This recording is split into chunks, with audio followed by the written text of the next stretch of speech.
Salut, c'est Valentin. Il y a quelques jours, je me suis rendu dans le gymnase du Mouveau Lille Métropole Futsal. J'y ai rencontré Abdelhak Wafik, président du club nordique. Le club, via son président, tire sa révérence et va disparaître du paysage footballistique.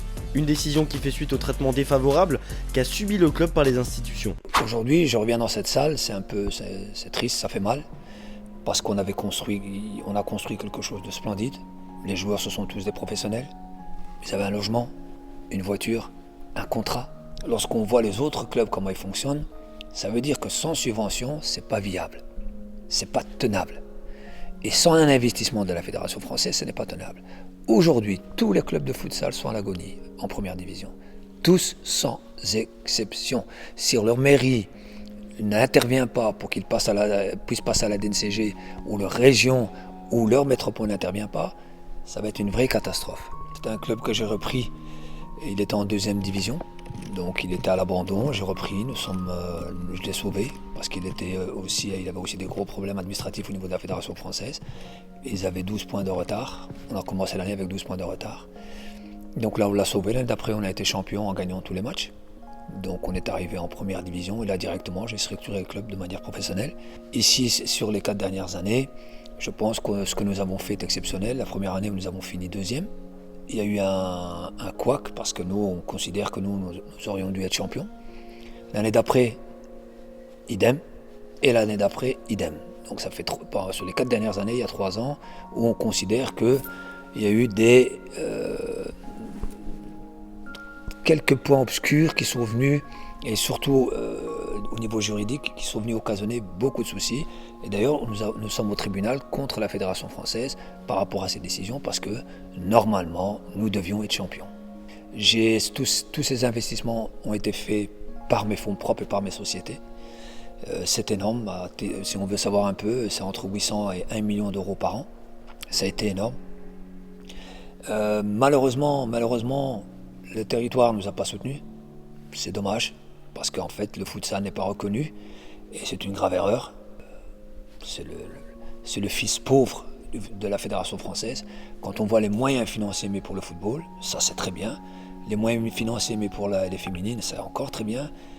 Mais quand on voit les 30 000 euros qu'ils donnent par an avec des critères, malheureusement, à la fin, peu importe le président, peu importe la passion, on s'épuise. Les autres clubs de la série, ils ne vivent qu'avec les subventions. Ils vivent avec la subvention de la région, la subvention de leur métropole et la subvention de leur mairie.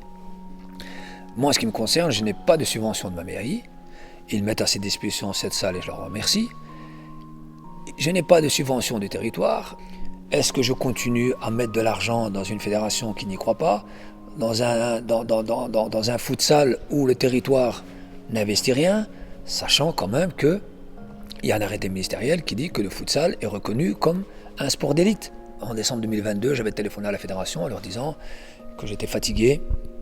J'étais fatigué d'être le souffre-douleur de la Fédération française parce qu'on était professionnel, d'être le souffre-douleur sportivement parce que cette année, on a eu 60 cartes jaunes, 9 à 10 cartes rouges, et on a quand même su aller au play-off. À titre d'exemple, cette souffrance pour mes joueurs, pour moi le supporter, c'est que lorsqu'on était qualifié pour la demi-finale de la Coupe de France, toute l'équipe était suspendue, on a dû envoyer nos jeunes de 16 ans. Donc en fait, qu'il n'y ait pas d'apport financier, ça a été dur. Que ça a des conséquences sportives et qu'on nous bloque parce que la région de Paris, elle est trop puissante, et quelque part le Nord la dérange. Et aujourd'hui, tout ça fait que maintenant, les joueurs doivent absolument partir. J'ai décidé d'arrêter maintenant, parce que là, ça leur donne aussi la possibilité de finir la saison, de garder encore une valeur sportive, malgré que je voulais arrêter au mois de décembre, que la fédération m'a demandé de continuer, et qu'en avril, j'ai aussi parlé avec les joueurs que je voulais arrêter, et les joueurs ont demandé qu'on continue, parce que pour eux, ils ont des logements, ils ont des enfants, leurs enfants sont à l'école, et à partir de là, quand on arrête, ça veut dire qu'ils doivent tout quitter.